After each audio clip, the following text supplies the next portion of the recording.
like man is a wolf to man. And yeah, Bitcoin essentially allows for us to reconfigure that relationship so we can essentially be humans to each other once again. Is the opposite of sovereignty slavery? And if so, are both just a choice that one has to make? You know what's really wonderful about slavery? You know, like is and like this is something that's fucking great. Is like you do not have to worry about how you're going to survive. Like that is the master's fucking problem. Hey, thanks for coming back to Bitcoin Brilliance. Today I'm joined by Erik Cason, legendary Bitcoiner. Amazing mind in the space. We discuss a lot of things, not limited to Bitcoin and how it protects you against the state, the fallen world that fiat has created, and he gives one of the most epic definitions of fiat money I've ever read. I love this dude. He's a great guy. Of course, as with all Bitcoin conversations go, we do trail off a little bit, but we try and stick to the book as much as possible. I hope you enjoy it. Check out the show, and let's go. Hello, everybody. Welcome back to Bitcoin Brilliance, the show where we're not going to tell you that you can retire off 0.08 Bitcoins, but rather we will interview and chat with people that actually give a crap about Bitcoin. And you can tell by the works that they've done, whether it's Bitcoin books, articles, videos, podcasts, or anything else. Today on the show, I'm joined by one of my favorite Bitcoiners, Mr. Erik Cason. Erik, welcome to the show. Hello, welcome. Thank you for having me. Yeah, we're just going into talking about kind of what I was segueing into, and it's kind of like I think Hodl calls this your bit life crisis. Where like you've done well in your accumulation, you've gone through the bull and bear cycles. Like you've now been able to secure your future in a meaningful way. And so like now what do you do? Yeah, I feel like being class of 21, I mean most of my stack it's by no means set me up for life or anything like that. But I do still pay attention to a lot of what's going in the Bitcoin space, and I think there's a lot of shit coming out right now, especially with the bull market. Like it's kind of a bull market right now, but all you see is people talking about, oh, you're gonna be fine as long as you can secure yourself at 0.08 Bitcoins. Or it's like, no, man, we're not here for a lottery ticket. We're here to change the world, and we need people to remember that. And books like Cryptosovereignty, I think, are an absolute light in the dark pits of what has become the Bitcoin ecosystem. So I'm happy to talk about it with you today. Yeah, I'm excited to talk about it too. It's kind of yeah, it's been interesting having written this and seen what comes about from really trying to consider what Bitcoin presents, its importance, and sort of how that can change the trajectory of humanity. Absolutely, man. I'll start with this, dude. I feel like your whole book is basically just my favorite Erik Cason rant of all time. The whole time I'm reading it, I'm just hearing it in your voice and just like, yes, feed me more of this case and tell me how much the state is needs to die. And it was wonderful. So I'd definitely recommend to anybody listening, if you haven't picked it up and you're a fan of Cason like I am, it just feels like while you were writing, did you feel like you were getting to the absolute core of all of your prior podcast interviews and what you had said, and just took all of that thought and tried to condense it as much as you can into this book? Is that what your goal was? Everything here was written before I even recorded my first podcast with uh who was my first podcast I did with might have been with Brady. Okay. Uh and then I think it was John after that for the 21ism project. But yeah, everything was written before doing any podcast. No. Uh Okay. yeah, because most of this came about from writings that I did between probably 2016 is when I started, and 2020 was pretty close to the conclusion of them, probably even before 2020. Wow. Um, yeah, and like I had prior writings that I had wrote anonymously that it wasn't more sort of focused in scope as this as like an even wider question. But it really came about from the guy that I've co-founded my new startup with. We've been close friends for more than a decade through Bitcoin and at Coinbase. It really came about from the question: can cryptography really create a new territory of sovereignty for individuals? And like, if so, what does that mean? And like, how would it function? And what does that world look like? And I still very much believe in that. And I'm even more bullish on that vision today, despite the fact that this sort of gem of thought came to me like more than a decade ago. And it's been pretty wild to watch that, like, it truly is. It's sort of what Bitcoin is and how it's doing what it's doing. It's performing in the way that aligns with the philosophical theory behind it, which is quite strange because like it's an undeveloped idea that I've had for a while, but I see and understand how it functions as a dialectic process that's like playing out through history, and it's just really weird to see it happening. Yeah, I mean, so if you started writing in 2016, then I mean, Bitcoin was very new then. It was only what, Well, and to be clear, 7 like years old. all of that product of writing was from a prior 4 years, because the first thing I wrote sort of anonymously was in 2012 about Bitcoin. That was really taking that process, which was really exploratory, trying to kind of hone down and figure out what Bitcoin was and why it was important, and kind of getting to uh, this bedrock that was really like, okay, it's cryptography. Cryptography itself creates this new form of sovereignty. Like this new form of sovereignty, it's not just legal and judicial, but there's a component that's economic at hand. And I had to go through like this pretty long concourse of philosophical development to kind of get there, because like I had to understand the Hegelian dialectic and how that takes a thesis and an antithesis and resynthesizes them after taking things into an extreme, and like understanding that through a concourse of history itself as one that's like a product of war and violence, which is why the state exists. And so there was like there was a whole bulk of work that kind of became the substrate. From then I was like, okay, so like now I have this core problem. What's cryptography? What's sovereignty? I have all these different philosophers to work with. Let's like dig into this and see what we can find. And that's also why all the essays are kind of haphazard, and that it's more of a constellation of thought as opposed to like one linear thing. So Yeah, okay, that's really interesting because I kind of had a joke thing that I was going to say, but maybe it's not so much a joke as a reality. Because, so when you were first writing, first digging in, first thinking about all this, there must have been zero to maybe like who else was thinking about Bitcoin in this way that you can remember that you were looking at and bouncing ideas off of, if any? And I ask because to read this book, you have to be a studier of what I'm calling Casonian philosophy, because there's so many words and ideas and thoughts, and like you said, all the different philosophies and philosophers of the past that come together, and to understand your way of thinking has taken me studying you almost in a way and listening to your podcast and what you did. I don't think this book is meant for someone that's brand new to Bitcoin. I think you would agree to that. yeah.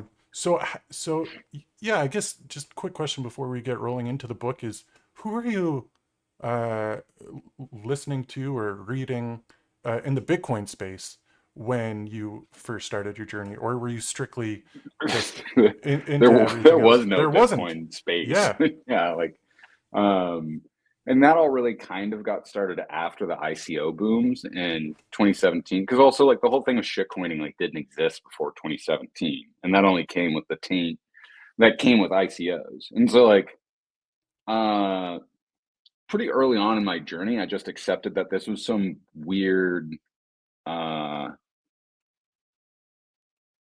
yeah, this was just some weird freakish thing that was going on with me. And like I had to get pretty cool early on with that, like, nobody's ever going to read any of this. This isn't of value to anybody else. This is just my own personal exploration, trying to understand what this is. And I'll put it out there. And if people want to read it and are interested, they will be. And like the chapter titled Messianic Bitcoin. Before I published that, I remember feeling really nervous and agitated. And I had to talk to a bunch of friends about it. And they're, it felt like a big deal for me. And they were just like, nah, it's not. Like, go ahead. No, right. Like I published a blog, no big deal. Um, but yeah, so pretty early on, I had to be okay with that. I didn't have an audience. I wasn't trying to speak to somebody. Like this was very much a personal pursuit. And I figured that there might be other fucking weirdos out there that want to have some kind of voyeurism into like this deeply masochistic process of trying to understand what exactly is Bitcoin. Because yeah, there's just a lot of very important and detailed uh, esoteric and contradictory features of it that to this day I'm still struggling to understand it. And like I always feel a bit embarrassed if like people are like, "Oh, are you like an expert on Bitcoin?" And I'm like, No. kinda. Like some would call me that, but like I don't feel that way. Yeah. I think that's hopefully this is something that Bitcoin fixes is this idea of actually just creating things for yourself, putting your thoughts out there because it's something you want to say, instead of shifting towards what can I say to drive views or what can I say to get an audience, because that's the world we live in now. I think that's probably peak fiat, the YouTube algorithms and all this bullshit, and just letting go of that and saying, these are my thoughts. I don't know if anybody's going to care, but let me put them out there. It's likely what the great philosophers of the past were thinking too. So I put you right there beside them, man. You're doing great. I don't feel that way, but I appreciate to be that esteemed. And I mean like it's important in the future that we want to actually have built and produce one that is a hyper Bitcoinized world. You figure that protocols like Nostr are also going to hyper Bitcoinize with it because like it uses Bitcoin as its payment rails, and it's also like in solidarity with being decentralized and peer to peer. And I mean, Nostr is actually like built on Bitcoin key set, so like it's even more unique in that. But I think the having that unique presentation, at least particularly with what we're doing with this startup, as we're trying to talk to more people and specifically like talking to angels and VCs, a lot of angels and VCs want you to look at current markets that exist and like capture some share of it. And we get kind of frustrated in explaining what we're building because we're building like a totally new market structure for like a new product that like the future has to have. And so like we're like and it's getting more and more interesting because we feel very strongly that we're building something really important and it's in solidarity with the entire Bitcoin ethos. And like that's a unique and powerful presentation based off of a vision and an idea that we have. And so like that looks different and unique from everybody else, just like how everybody else should be approaching, their quote unquote content. Like I'm not interested in content. I'm interested in conversations with interesting people that want those conversations, which happens to be successful as content, but it's the former that actually gives it the value, not the latter. And a lot of people do the latter with the expectation to create the former, and they end up failing at both, and that's why. Yeah, I completely agree, man. It sounds like what you're building is synonymous with when Satoshi said, "It's bloody hard to describe this thing. There's nothing to relate it to." So We're you're we're you're struggling just like we're getting Satoshi better, was. but like Bitcoin's a main and centralized component, and this is we just feel like we're really trying to take Bitcoin to the next level of like we've even called it a sovereign custody solution, just because it is totally self sovereign. There are a number of non uh, like the whole key set is pliable based upon sort of the situation and scenario that presents itself, and there's almost like a series of different choose your own adventure paths towards that. Um, but also like as we get deeper into the problem, because like this, in a lot of ways, it's like me and Jesse's like fucked up art project that we have to get out into the world. We're like really pedantic about like what does it mean to use open source, like what are the different vectors of attack when we start to look at hardware as well and the whole stack of that hardware and then the whole stack of that software and all the side channel attacks. And yeah, over the last few months we've been developing it, we've been surprised at how much the entirety of the idea has shifted, how radical our solutions have been, and that like this is actually possible to build really just like right now. We like met a really interesting hardware guy that was like, if you tried to build this 6 months ago, I'd say not possible. But like because of what AI is doing, the advancements in chips and stuff, he was like, I think I think like right now is the time it's possible. So like I'd really encourage people like keep that uniqueness, stop trying to chase the crowd, do your own thing, and like that's really going to reward you in this current world where frankly it's harder and harder to get out of the grooves of this normalized thought that a lot of people that's getting pushed onto a lot of people, and it's happening in Bitcoin too. Oh yeah, man. Wow. I'm excited to see what you're building. We'll talk about that more later then. I don't know. Have you been public with it? Sorry, we'll move on No, quickly, but I'm just curious. we're still in stealth, which is why like Okay, I'm okay. being pretty opaque about Yeah, it. yeah, But yeah. yeah, and also like it's kind of frustrating because like on some level, like I don't want to be building this. I wish this was already built and somebody was working on it, but Yeah. it isn't, and this is what needs to be done. And I'm really excited to have it exist and participate in building that. But it'd be better if it was just like done on its own. And I could just like live my own happy life off in the forest or whatever. So It's fair, man. You got to build the things that the world needs. So I appreciate you doing that. Let's go. thank you. Okay, we're going to, in this show, what I like to do is just take out excerpts of the books and just discuss them further with the author, so people get an idea of who you are, what you were trying to say. And dude, I going got through my this copy book, here too. good. Mine is all tattered up, just like my Bushido of Bitcoin. It's got pages folded over and pen all over it. These are Uh, newer ones because I've been trying to hand. We've been working out of the Presidio Bitcoin, which is based in San Francisco, and so there's like lots of Bitcoiners coming through. So I'm just trying to give them Nice. copies of my book to read because Yeah. there's an interesting technological sort of social divide in Bitcoin that I'd like to try to cross, but maybe I'm too crazy to do that. You're not. You are too crazy, but you should try and do it anyways, man. Absolutely. I want to. Okay, I want to open with this, and hopefully, I figured out how to edit and put the text on the screen for people watching on YouTube. If I didn't, give me shit in the comments. Okay, we're gonna open here in A Theory of Crypto, and I'm not gonna go from the front of the book to the back of the book. I'm just gonna Tell kind me of jump around. what page it's on when you do, so I can Okay, kind of flip to the same page. we're on page 91. Okay. And I'm going to the third paragraph. And All right. I'll read it and you can read along and then we'll get into it. The history of all hitherto existing society is the history of the personal struggle for life, liberty, and wealth against any and all governments that can only be called tyrannical. Bitcoin and the cryptography it entails offers every person a final kind of protection in the field of total unbracketed war, where the term bellum omnium contra omnes, the war of all against all, offers its true decrypted meaning. Each of us may become homo secure at any time for any reason. Nature opens this messianic path through the real state of emergency that is homo homini lupus and the infinite Good job. grotesque promise of what that should mean to each and every individual human today, and what Bitcoin offers as a response to it at each step. So my question on this, first off, beautifully written, and jumping right in, anybody that hasn't listened to you is going to be like, well, that's not English, so what's going on here? So Yeah, so we that's can, fair. you do need to define some of those words, but I appreciate you putting the all the words in the back, which is great. But okay, so my first question for you is here: the history of uh, the history of all society is the history of the personal struggle for life, liberty, and wealth against government. Now that's kind of a play on what Jefferson said. You just replaced the pursuit of happiness with wealth. And my Yep. question for you is, did you do that purposefully? Do you think they're synonymous?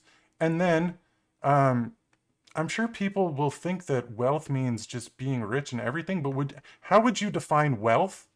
And yeah, would you find it synonymous with the pursuit of happiness? Yeah. So the excellent paragraph to choose. There's a bunch of stuff to unpack in here. Yeah. And also like that. So this quote, and I like to do this a lot. This quote is a mutilated quote from Jefferson. There's also a portion of it that is actually from Marx's 13th Theses on Feuerbach, which is the history of all the history of all history of society is that of the struggle of I forgot the exact quote. It's like all people's it's a Marxist quote essentially, Yeah. and I do think Marx also actually modified Jefferson's quote to fit this here as well.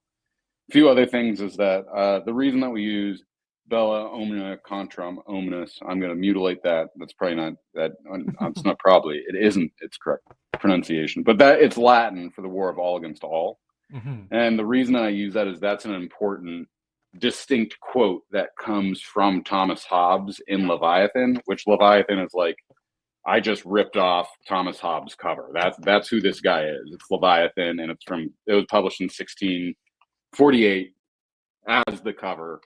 And most interesting is that like this cover that we use here, like the sovereign is actually staring directly at you, which this is the cover that the king had for himself privately. Because the cover that was distributed for all other models, the king's actually looking down at the people. And so like that's an important distinction because the idea is that like the sovereign's looking directly at you, the king, and like you're the actual sovereign.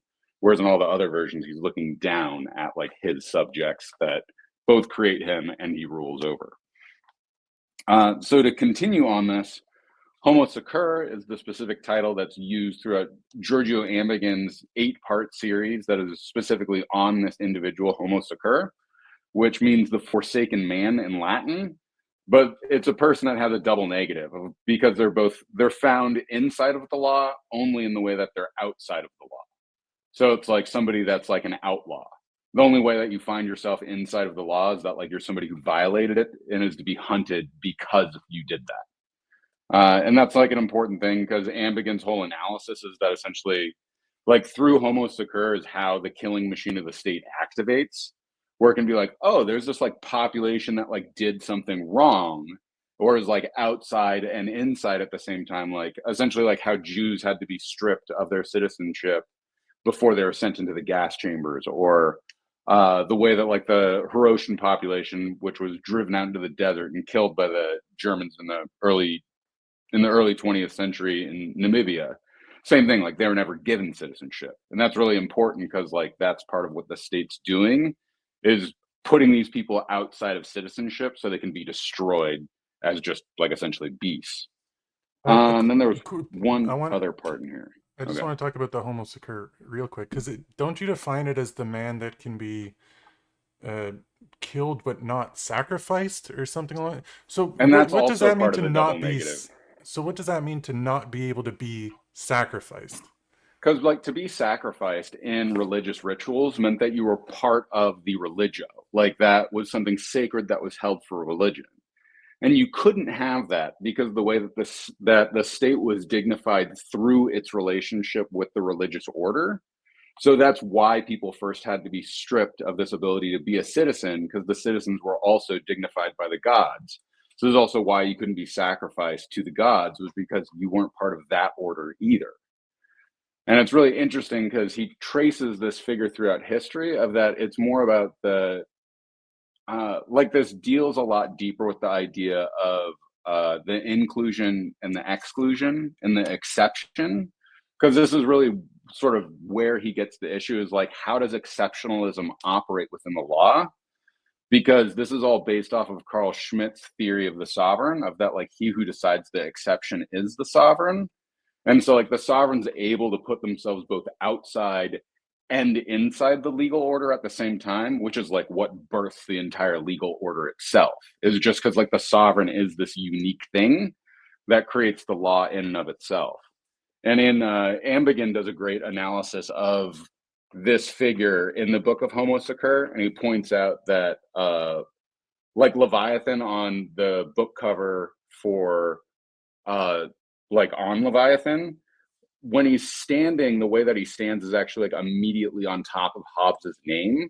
But like if you took his name away, he'd be like standing in naked space. And like anagrams were like a big thing at that time. So he was pointing out Hobbes was trying to display what his whole legal theory was about. Was it had nothing to do with truth, but it had to do with the radical authority that was created through the sovereign, which is like another big component I get to in the book with the idea of auctoris not legitimum, uh, Oh, do Yeah, you I'm like gonna remember it? fuck up all this stuff. I have it in here somewhere. But yeah, we're gonna Exactly, talk but on that. we'll translate thing to English to make both of our lives easier. But essentially, Hobbes translates the sovereign's true power is authority, not truth. And what my whole point in crypto sovereignty is that crypto sovereignty inverts that dictum, so that it's truth, or that it's truth, not Not authority, that authority. creates legitimacy. And like that's kind of the whole way that Bitcoin functions, and that's kind of one of the larger practices of the book. And then the final one is that homo homini lupus. You did a better job of pronouncing this Latin than I did. That's an old saying from like man is wolf to wolf, and so like that's sort of the idea of what the state legal order sort of tears its mask off at the very end, reveals that like it's sort of the industrialization and mechanization of this relationship. That's amazing. I'm I gonna want to. I'm gonna grab another kombucha, but I'm on. Keep talking here. Oh, you can still hear it? Okay. Yeah, I want to touch on the outlaws thing you said because yes, this idea that the only way that the state can that you become involved in the state is by defying the state, and then the only reason they care about you is because you broke the rule. Um, yeah, and I'm just thinking about that while you were saying that. Isn't that the only state of the state? Like, there's yes. The not. monopoly on violence. Like it's not. There's That's no all that the other. order is. It's just rules, and if you break the rules, then you're a bad person. But it's like, Well, it doesn't even try to necessarily implement an ethics, but like mm, violence is the only tool that it has to order itself, and like that's just how the legal order has been since the dawn of time. The difference is now is like we have a different way to enforce rules, and there's a different quote I have in there from Ambigan where he talks about like when a child plays with a disused object and like repurposes in a way that it was never meant mm, to, that like that sort of play takes something to like a new and different ends. And like I'm very convinced at this point that like Bitcoin is the first of a new series of like social legal contracts, and it's probably the substrate of like whatever that new social legal contract is. But like the internet is obvious, like I don't know where the fuck you are in the world. You be, I'm here. I'm yeah, here. exactly. And like the fact that we can meet, have this conversation, like it proves the very real power that the internet has. So like it's obviously supranational and like beyond any state at this point. So it's just like at what point does that apparatus come to represent itself and for itself politically? And to me, like that seems to be something that's destined for humanity, particularly with like the insanity that we're going into. Like most of us are peaceful, well-meaning, happy individuals that want to participate in a voluntary and peaceful society. But because there's a few psychopaths that like own and run and operate sort of not only the monetary system, but this, insidious behemoth parasitic thing that's, it's really based off of evil and not like mwahaha, it wants to do wicked stuff, but like it's just not thinking. And it's just like a product of sort of fear and terror. And that goes back to what we were talking about earlier, is that uh like people that are deeply involved and invested in contemporary politics are like some of the most in the box people that like couldn't think outside of it or imagine in radically different contexts to create a society that truly represents peace as an axiom. Like they're and like that's not their fault. Like they're a product of extraordinary deep and power brainwashing. But to try to have them actually handle the thought and rigor that comes with what a new society, new form of politics could come from, it's simply unavailable to them. Like they can't see any possibility like that, which is also how a lot of people feel about Bitcoin. And that's why they've been wrong and they'll continue to be wrong. And like there's going to be the Peter Schiffs of the world that will watch everything collapse. But like, I'm happy that he's getting his gold rally. Like it's nice that he gets like one win for himself at some point. Yeah, I saw. Um Sorry, continue. No, I. I saw somebody tweet out, this Peter Schiff guy, he's such an asshole. He's been wrong for so long, and I just had to reply back. I mean, he was right about gold finally, so you got to give it to him. Broke But clock was right twice a day. there you go, he got it. Okay, I want to talk about this idea of sovereignty and the idea of living in a world outside of the world that we've all lived in and how broken it is. But yeah, you say people can't imagine that, living in a world that you're not oppressed by the state. And then the idea of sovereignty. Because let me ask you this, is the opposite of sovereignty slavery? And if so, are both just a choice that one has to make? Because you either choose to be a slave or you choose to be sovereign, right? And I think a lot of people think that it's not a choice and that they're just stuck. But especially now that Bitcoin exists, you have that choice. Maybe we just never had that choice before. Do you see the opposite end of the scale there, or would you define it in a different way? I would like. I think like the term slavery is like pretty pejorative, and it's difficult for a lot of people to readily admit it because like that's like a deeply that's just like a deeply painful space to need to have acute awareness to admit that you're a slave. And like it's the truth and we all are. And that's like part of the problem of the system is how endemic it has reinforced that slavery. And like to be clear that statism and that slavery is like part of a much greater and longer eugenics project that's like about keeping people in the box. Like that's what that whole eugenics project is about. Mhm. And so like that's one of the reasons that like our forebears from like 10 generations ago, like if you're like in a room full of men and you like started conversations about fights or wars or whatever, a handful of the men in there would be like, yeah, like I've like actively like stabbed other men to death, like at war. That's like stuff that I had to do. And that's just like part of life.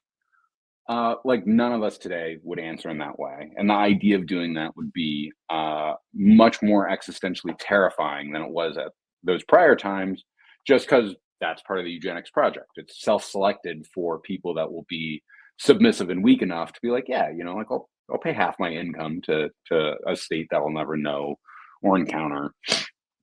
But also it's like a product of really the entire evolution of modernity is about this kind of endemic exploitation. And like we're like three generations down, like that shit getting like locked the fuck in. So like I try to have a lot of empathy about the admission that we are slaves, and also like sovereignty is like a real choice that we can do, but like at its most extremes, like it ends up becoming this form of extremism that like will lead to one's self-destruction. I mean, like that's kind of what the story of Jesus is about, right? Like a dude resisted the state, refused to bend the knee, they fucking murdered him for it, You you don't know? still, so you think, okay, it's been a few years. Do you still think that because of Bitcoin, we're all going to be locked up in the gulags, man? Or just an Um offshoot from the book for a second here. yeah, You still on that? no, like Bitcoin,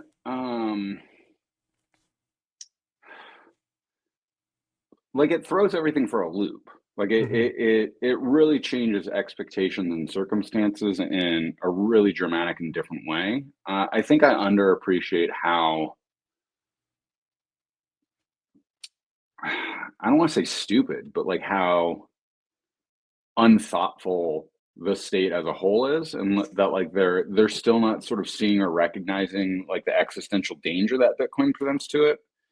And more importantly, like Bitcoin's sort of this signal in the night for like people to sort of unify around, and like people get it, and like it's to like think about like the positioning of the upstreaming of culture of like the like think about like the first hodl hang of like me, Rob, Hodl, and John. Like that was just like four dudes talking, and like somehow that wound up with us, talking to who is now in charge of what's arguably the most powerful military apparatus on the planet. And, like Yeah. we had like a 2 hour conversation with her, and before that, we had a conversation with a dude who's now one of the richest people on the planet, and who took his company from being kind of a mid-level slowly failing zombie company to like the best performing company like on Ever. yeah, and so like the fact that we're that far upstream culturally, it goes to show that like there's a real zeitgeist that's being ridden, and like people get and understand how important it is, but it's also like frankly like it's only the communal vanguard. Like I don't expect for more than like maximum 1 to 3% of the population to sort of consume and understand and see Bitcoin more deeply in this way. Uh, and that's just sort of what it is, And like it's cool because like now compared to when I got started, like I didn't know anybody when I got started, but now the fact that I could probably pick out 100 super solid Bitcoiners that I feel like are experts within their own right and have unique and interesting perspectives, like that's huge. Like people that I'd really call true Bitcoiners, and that like most of their wealth's in Bitcoin. They totally believe in the mission. They see and understand the ethical and moral cause that it pushes forward. Yeah, like we're clearly at a cultural zeitgeist that now I also feel if we direct it and control it and encourage it in an important and particular way, that could create sort of the political change that is like needed in the world. And more I'm believing that. Like it's very clear to me at how quickly and powerfully Bitcoiners were able to co-opt the Republican Party that we don't need them at all. Like Yeah. they need us. And Mhm. like that's the thing I'm the most frustrated about right now is that like you guys are going and kowtowing and playing with these people when we should actually have a much more radical movement that while I understand and appreciate the direction that they took it, like pivot now.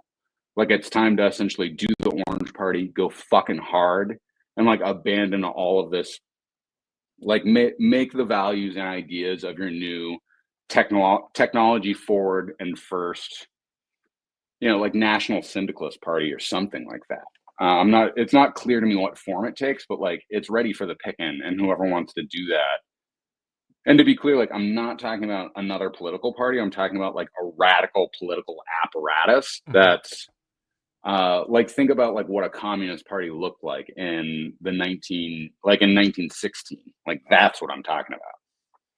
Just, yeah, something completely different outside of the system, what Yeah. Bitcoin is. Same thing with D like what Mussolini's fascist party looked like in 1919. Like same thing. Like this is a radical political apparatus that operates outside and beyond the purview of like elections and voting. Yeah, it's called Bitcoin. It's fucking great, right? Yeah. It's all of us organizing together to just live the life we want to. It's just, I don't know if we need to do something radical. We can just do it as time goes on, and you don't need to, like, how do you, how do you end the state? How do you end the current political system? You just walk away from it. That's what Bitcoin is different from every other system that's ever said, "Hey, we don't want to live this way anymore." It ended up in war and trying to murder the person that was oppressing you. We just don't have to do that, which is nice. Um, Well, but it's like all of the like again to the internet thing, like all of the services that we use, like the Googles, the Facebooks, the Instagrams, the Twitters, all of it, like all of this stuff can get its corporate guts ripped out and have them replaced with self-sovereign data structures that like I think between Bitcoin and Nostr and the capacities that AI are unlocking, like there's no reason that we need to do this classic model of the internet where like we're gimp fuck slaves of all of the different corporations that like own the infrastructure. And it's because like every time we log in somewhere, we're like, please, Mr. Instagram, when I give you my password and my username, like please let me have all of the data of my photos and my friend connections because you love me and you're not fucking me over selling all my data. Like that relationship can completely inverse where I own all my data and the way it gets shared is through an encrypted data set that's like part of very much a Nostr like protocol that can do all of what Instagram does or X or other things. And it's only going to be if you value yourself individually enough not to become part of these algorithmic systems that you'll have a unique presentation that, as far as I can tell too, like people that publish music on Nostr and get traction there, like they do really fucking well. That's good. Yeah, owning your own shit is good. Small anecdote. My son is just about almost 7 years old. When he was first born, before he was born, I started recording videos for him, and I've been doing it ever since. And I didn't know where to store them, so I'd upload them to this Instagram page, and then I lost access to that Instagram. It was private. I didn't have it, and so I have all these videos that I saved for him that I was going to show him when he was older on this Instagram account that I can't get access to. And I'm pissed off about it, so I'm trying to go through my old phones and find that shit. But like, yeah, Nostr fixes this, I think. I'm still not like a massive Nostr guy. I got an account, I'm there, I'm doing the thing, but it's just getting better and better so quickly, right? My thing was like, I don't need to be on Nostr right away. I'll wait until it's good. With Bitcoin, it's like Well, I need to be on it right away because my money is broken, so I don't have a choice. With Nostr, it's like, let the problems keep happening with the current system, and then I'll shift over, which is getting very, very close to where we're at now, I think. well, I mean, for me, it's literally I put up my Twitter feed versus I put up my Nostr feed. My Twitter feed is a hateful, violent nightmare, and my Nostr feed is a friendly house party. And like, Nice. it really shows you how much the algorithms are straight up fucking with you. And like, I think it's really important because like it's part of highly addictive behaviors that like we don't understand how much we're getting super triggered by all of this stuff and how much it's actually changing and modifying our behavior. And also like I personally love Nostr and I use it pretty frequently and like it's been sticky for me. But I also understand that like we're as humans, we're social creatures. It's difficult for us to um sort of let go being part of those older networks. But also like I'm convinced that all of these models are broken. And like I don't see a future where we're getting the kind of capacities and advancement in AI where proprietary large scale, you know, social media networks and databases get to operate in the same way. Like the entire model of passwords is inherently insecure in the future that we're going to, and that has such huge ramifications in ways that I don't think really anybody appreciates quite just yet. Yeah, I know. The shift is going to be good. We're going to see a lot of change, that's for sure. I want to I want to get to the next Yeah, paragraph sorry. here cuz I'll distract us repeatedly in no, I know. forever, so watch out. I was like, I'll stay on course here. It'll certainly be easy talking to Cason about Bitcoin stuff and staying on course. It'll be fine. Okay. We're moving on to page 147. Uh, one, two, three. Third paragraph down.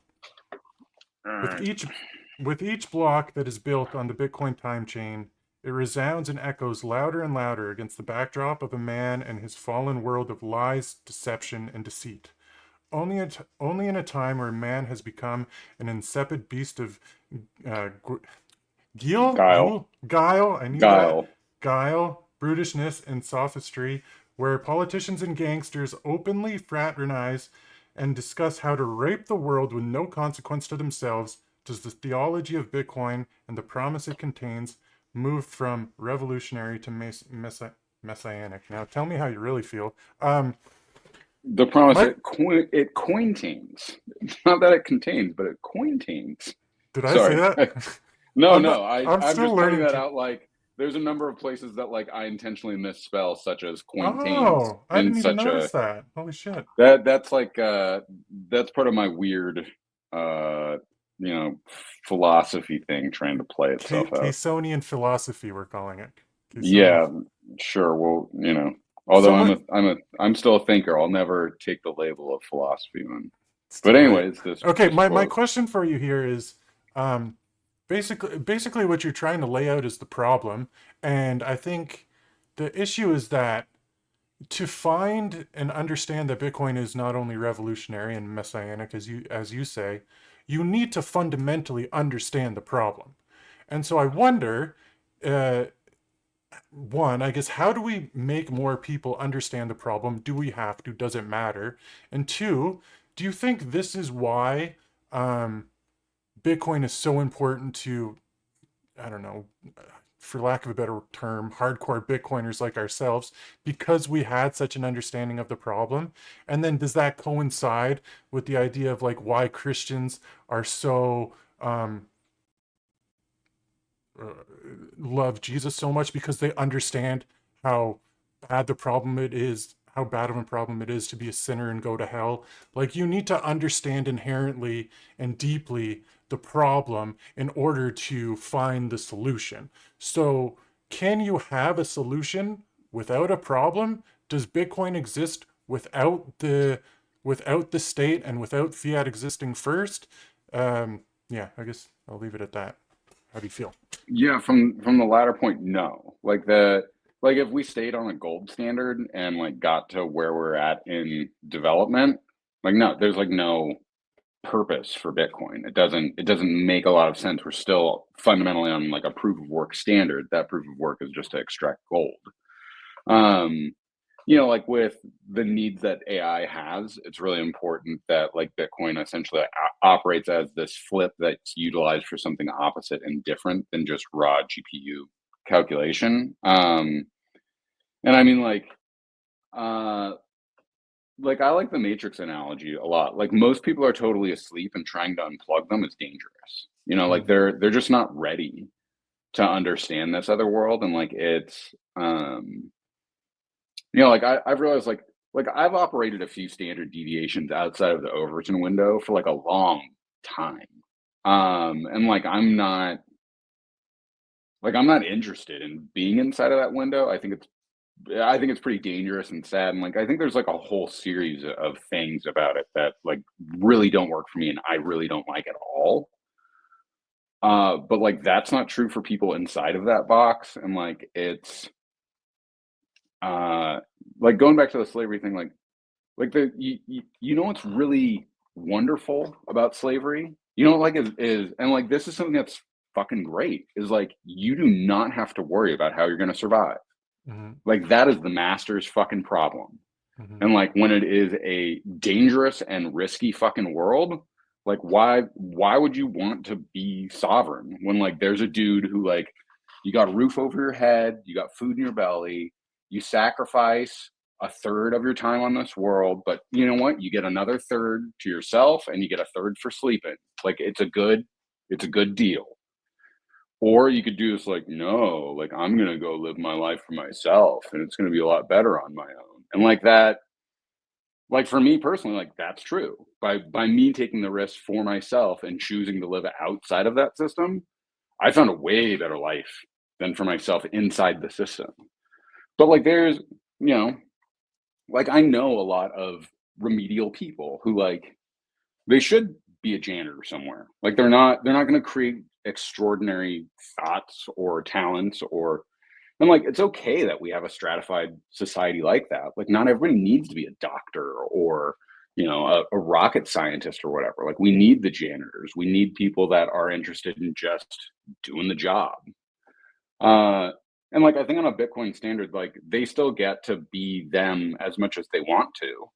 I just don't think they're going to be the people that are going to start the conversation about like why are we using Bitcoin? They're going to use Bitcoin because like all of the incentives of how the old system is falling apart pressure them to do that, and they have somebody who comes along being like, use this Bitcoin thing, it doesn't fall apart in the same way. Like I understand you don't get the unit bias thing, but just know that like instead of the prices going up forever and everything, they'll kind of like go down a bit over time, and they'll be like okie dokie, that's fine. Do I wish everybody got it?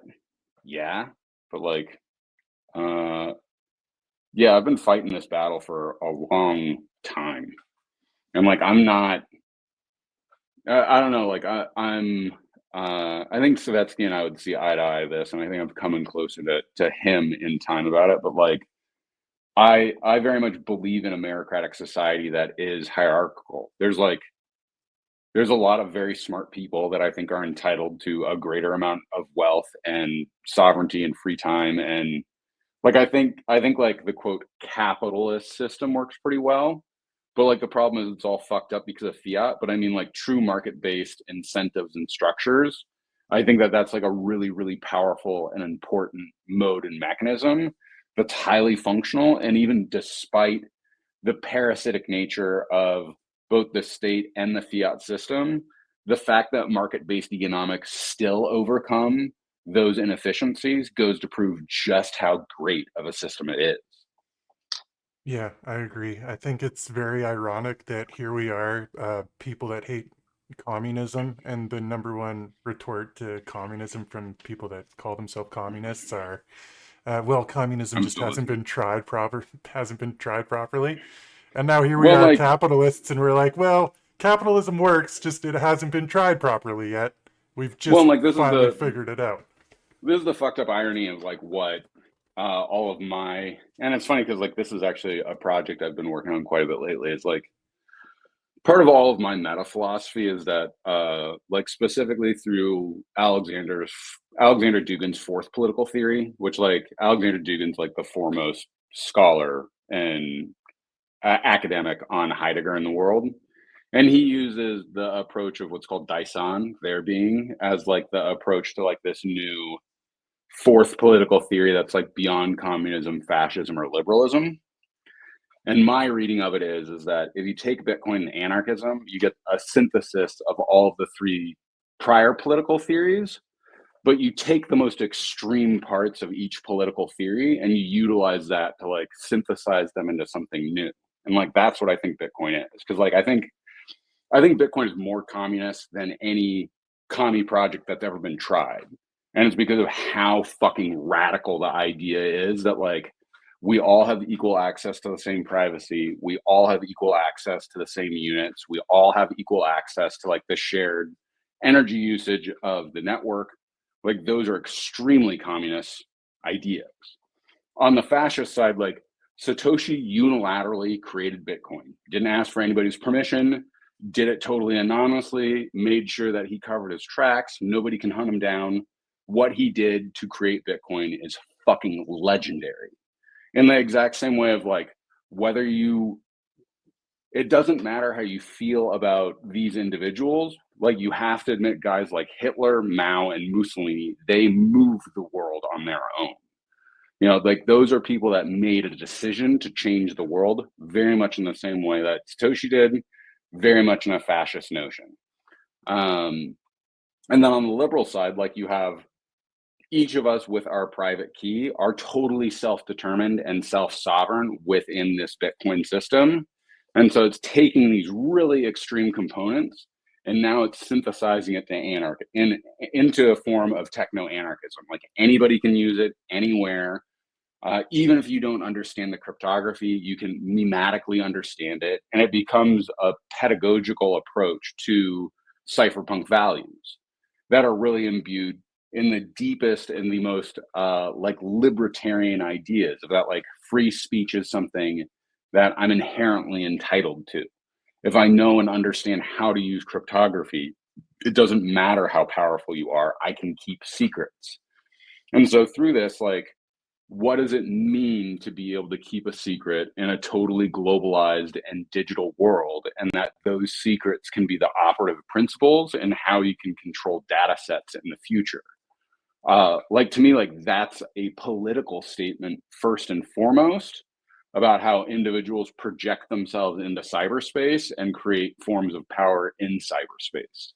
And it's because of the way that utilizing secrets, like pieces of encryption, you transform how you interact with like the web on a whole, and it becomes an actual projection of power itself. Yeah, I think you're exactly right. I talk to a lot of people about Bitcoin still, and that's what I try to explain is like it doesn't matter where you stand politically, Bitcoin's going to help you. And I had a long discussion with somebody that is a self-proclaimed, I call him a commie, but he says he's a socialist, right? And I'm like, "Listen, dude, we're like right beside each other with our thoughts, right? It's like extreme anarchism, extreme socialism. It's not like they're at two ends of the spectrum. It's like it's a horseshoe, right? It goes around like this and they're right here beside each other where what you want is the same. Well, I've been doing Ultimately, a lot I've of reading on this recently, actually, and like the so like the thing is that anarchism and communism were part of the same singular movement that came out of post-Hegelianism in the way that it was called left Hegelianism, because it took Hegel's ideas that were postulated in the philosophy of right, but inverted them on their head, where they said, no, Hegel's wrong. Like the material means of the world itself is what determines the ordering of the world. Like that was sort of the whole idea that like communism put forward. And anarchists were like, yeah, like it's the material presentation of the world and how that forms. And like through the way that the capitalist mode of operation creates like wealth, and there's that accruement.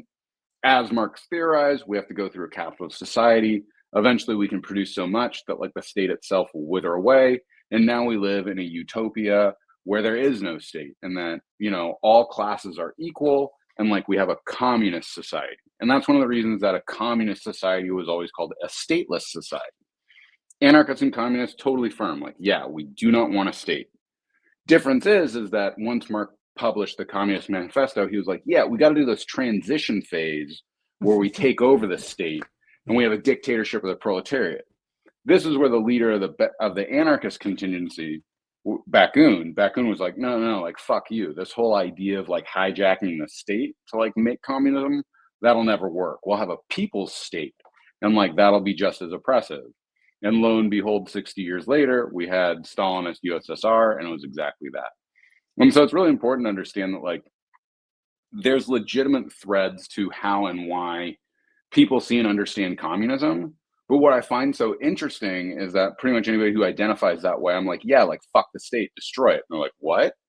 And I'm like, you said you're a communist, right? Like that means you want a stateless society. So like why do you want to give more power to the apparatus that you purportedly want to destroy? And I found that like most people are what's the word it's just like a bougie presentation of like I'm a communist or a socialist, when it's really like it just means that like you agree with some of those social values, but like you don't really have an in-depth political ideology, which you know, I find it a bit embarrassing for everybody at how much people use these sort of labels, but like they don't actually have any political understanding of it. Hmm.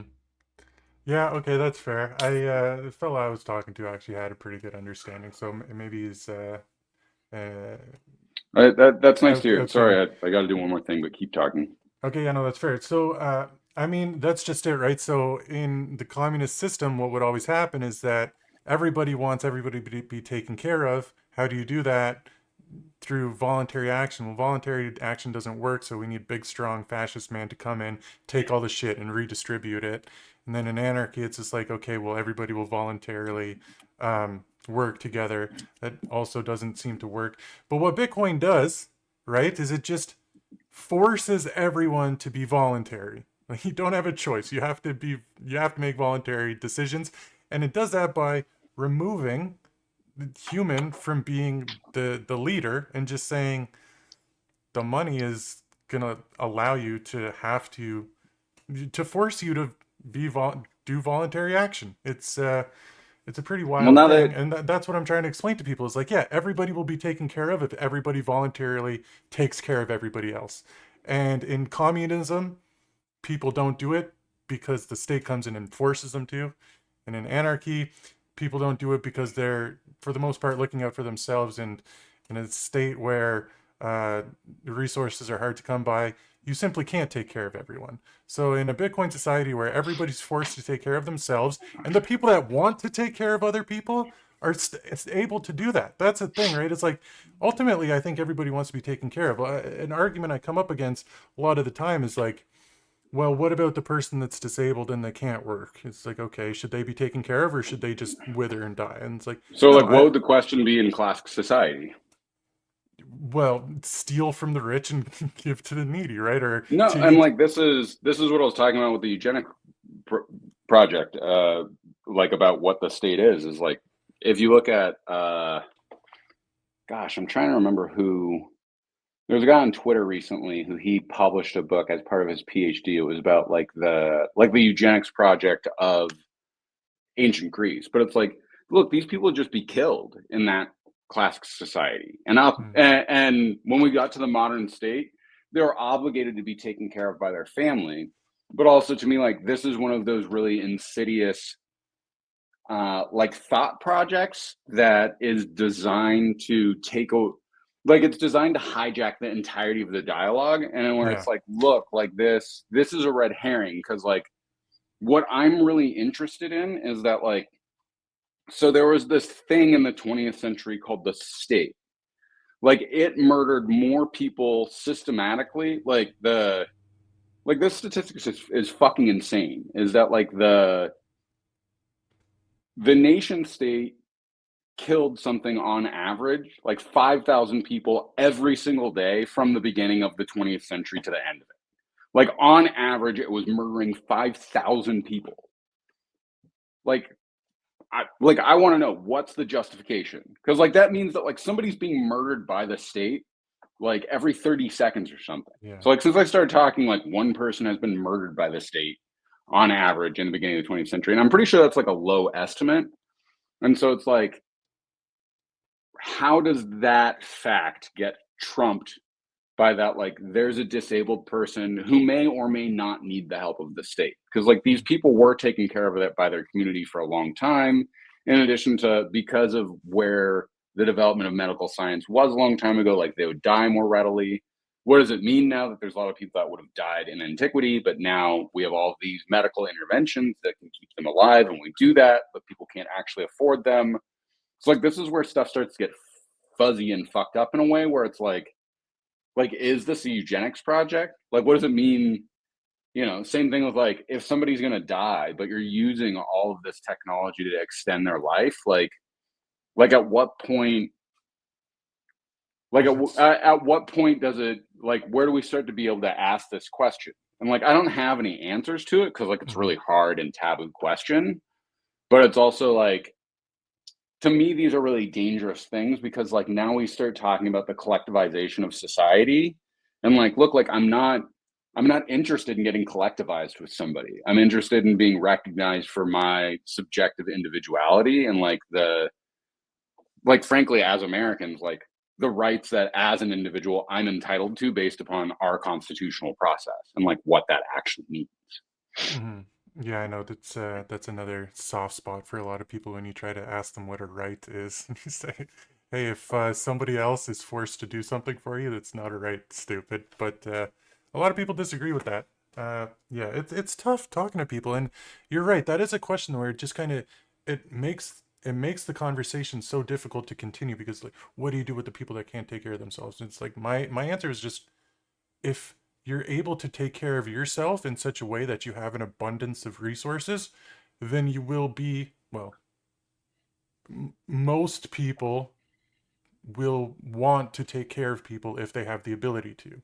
If they're forced to take care of somebody by being extracted from, then all of a sudden they can't take care of themselves and therefore can't take care of anybody else. Now, that was the point I was trying to make. Um, but yeah, it is a difficult conversation to have. Luckily, I guess we'll I see. I also find most people are just not equipped for it, and Yeah. like that's the most difficult thing I find is that like there's this sort of embarrassing fact of that like when people talk about politics, they're so imbued in the two perspectives they're given.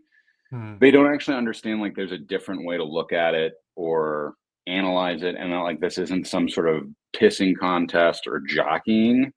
And like it doesn't need to have emotional load, and also it's like we've never actually really gotten very curious about it, so like I'm not really interested in solving the question as much as I am in like muddying the waters. Like I want Yeah. to make it kind of unanswerable. like Hmm. Hmm. like I don't know what you do here. Like does it mean we collectivize society and we have to take care of everybody no matter what forever? Like I don't think so, but that has some pretty dark answers to it as well. I'm like, I know individually, like I don't want to be forced to do anything I don't want to, but I am. And like that's like a shitty and sucky thing.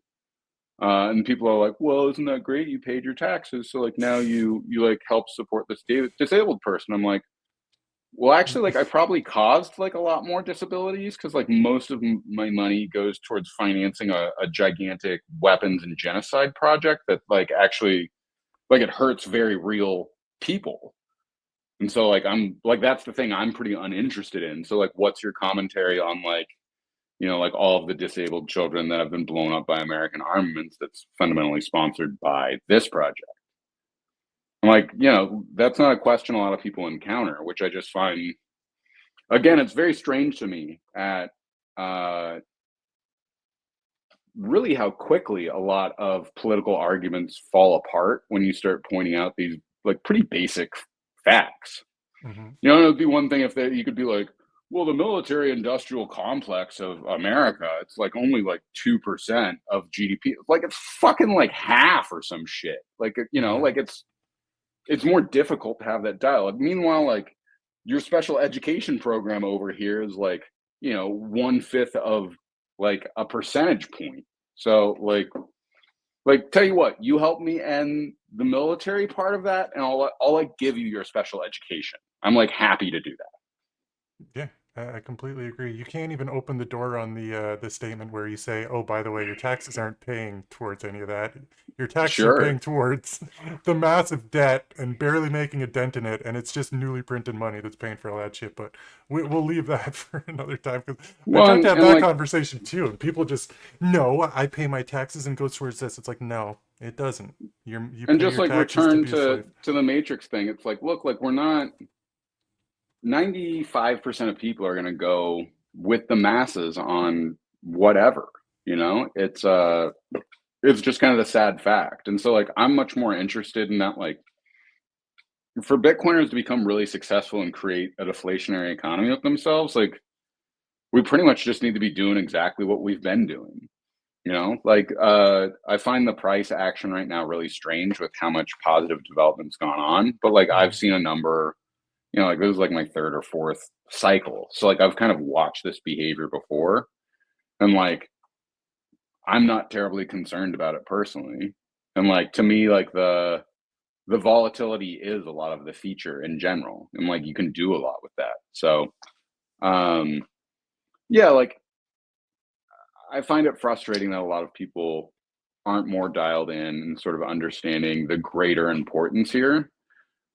But like that's just all culturally downstream. Like if we come back here in 2040 and have the same conversation and feel like there hasn't been development, I'll probably feel differently. But like I feel pretty strongly about by 2040, like Bitcoin will be pretty much synonymous with like gold and the internet, and people will have a pretty different understanding of money because they will have gone through the inflationary event that's like waiting on the horizon. Yeah, I hope so. I hope more people keep waking up and hopefully it happens in a way that isn't absolutely devastating to a bunch of people. I mean, that's our goal here. I want Yeah, I to, mean, it probably yep, will be. it will be for a lot of people, man, and that's what we're doing. It's trying to wake people the fuck up. But anyways, okay, on to point number three of 29 paragraphs we need No to get through shit. here. All right, let's churn this through because I No, would like to conclude in like no, 45 or so. no, it's all good, man. We'll hit a couple more and that'll be it. I love this book. Yeah, I could talk about it for hours and hours and hours, but here we go. Nice. We're Well, going to. I may use you for my own podcast where I'm gonna do a full reading of the book, and then in between, like each chapter, I'll like have a dialogue with somebody who's read the chapter. Yeah. So maybe pick out your favorite chapter, and we'll essentially do this again. Okay, right on, man. I mean, yeah, quick aside, I read Svetsky's book before yours, and it's like 580 pages, and then I picked up yours, was like, oh, sweet, I'll rip through this really quick. I I needed to read every paragraph like three times over just to soak it all in, dude. So thanks for that. Okay, page 132, section entitled A Theory of Bitcoin. This is the second paragraph. Bitcoin presents a new form of value through cryptography, which assures and proves itself in this fallen world where money has been corrupted by the state for the purpose of war. The value of fiat money today is little more than political scripts, a money designed for slaves. Fiat money is a form of value that is devoid of real wealth because it lacks true property rights. Fiat money can always be seized by the state for whatever reason they see fit. It is a kind of false value that can only find value within the confines of law and not beyond it. I think this is the best definition of fiat money I've ever read. I read that and I was like, that's it, right? It's not, it has no value, it's for slaves, and it's just completely useless. So I just wanted to appreciate that for a second. It takes a pretty substantial understanding of fiat to write it in such a succinct way. And that's one thing I appreciate about just as time moves on, more podcasts come out, more books come out, more videos come out. We're seeing this um, ideas behind why Bitcoin is important, why fiat is bad, is becoming more and more concise. And I just think you nailed it there, man. Um, Thank you.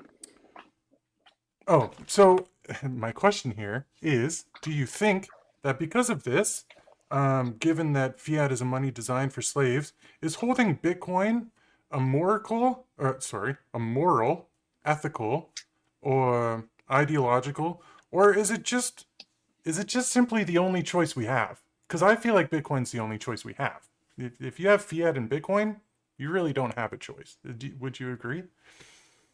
I mean, you totally have a choice, but Okay. it's like the choice of driving your car off a cliff. Like it's a pretty bad choice. You're Yeah. probably gonna die. Yeah. But like, if you want to choose that, and like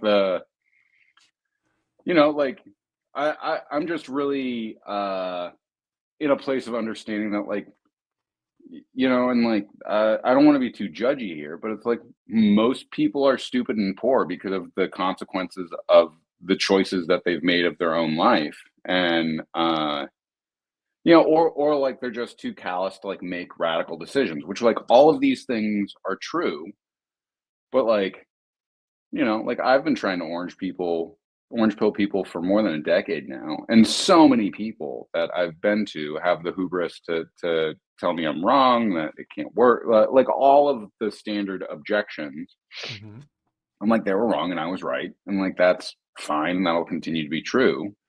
And it's the same way as that, like, even when I talk to people now, they're like, oh, it's like I'm too late. And it's like, look, like on the S curve of adoption and penetration, we're at like 1 to 3% of the global economy is even paying attention to anything in crypto, nonetheless Bitcoin. And like it's really important to understand like there's a lot of breadth and growth that occurs here when people really get the value add of what Bitcoin is, and that like it's about a deflationary money, a money that's more deflationary than gold. And like that's like a very important thing that should be agreeable to most people. Like if you understand how economics works, that's like the big predicative thing. And most people don't. But like Hmm. the good thing is that like really rich people do. And like they're the ones that are paying attention right now. And that's why the SBR dialogue, sovereign wealth funds, like you're seeing more and more rich individuals come to this because like as soon as you start owning multiple homes, it becomes pretty obvious that like there's like a fucking retarded storage of value, and that like why would you want to own something as a quote storage of value that like literally deteriorates and falls apart over time? Not to mention can just like get lit on fire randomly. And that's also like if you don't pay your taxes, the state can just steal the thing out from underneath you. So like it's not a good storage of value. And same thing, like if you've ever been through a war, you like realize like, oh, it's like pretty important to be able to like leave the country immediately and unilateral exit without like asking my government permission. But again, most people in the West haven't had that experience yet. Um, so like I think history will sort of teach a lesson here, but like I don't know, it's just hard to appreciate how young all of this is. Hmm. Um, and so like I'm pretty convinced that the next 15 years, like, because I mean, let's remember, like Bitcoin is only 16 years old. Like Yeah. it's the fact that it's advanced as far as it has is quite incredible and radical. So like, what does it look like when Bitcoin's 32 years old? Like I'm pretty sure at that point, like pretty much everybody in the world is on a Bitcoin standard. Most people get it a lot more. And then I think like most people are going to use these sort of like synthetic CBDCs and USD coins and all this other crap that's like pretty inefficient and shitty because of what it is and how it works. But most people will go on using it for quite a while. Um, yeah, and I think like Bitcoiners are just going to carve out a big chunk of the planet for themselves, and like will operate sort of like in tandem with a lot of the classic system as it falls apart. Hmm. And then and like the one prerogative of where that can change is that like local jurisdictions that get themselves on a Bitcoin standard quicker than others are going to be do way better. And Yeah. I also think that like the political transition that we watch happens is essentially like local and state governments are going to get on a Bitcoin standard quicker than federal entities, and like that's what's going to cause for the collapse. Is that like federal entities will essentially go bankrupt, state entities will need to take over whatever the federal entities were doing, or just let them sort of collapse on themselves. And they'll do that because like they'll actually have meaningful Bitcoin treasuries that they use to like interact with their populations in a meaningful way.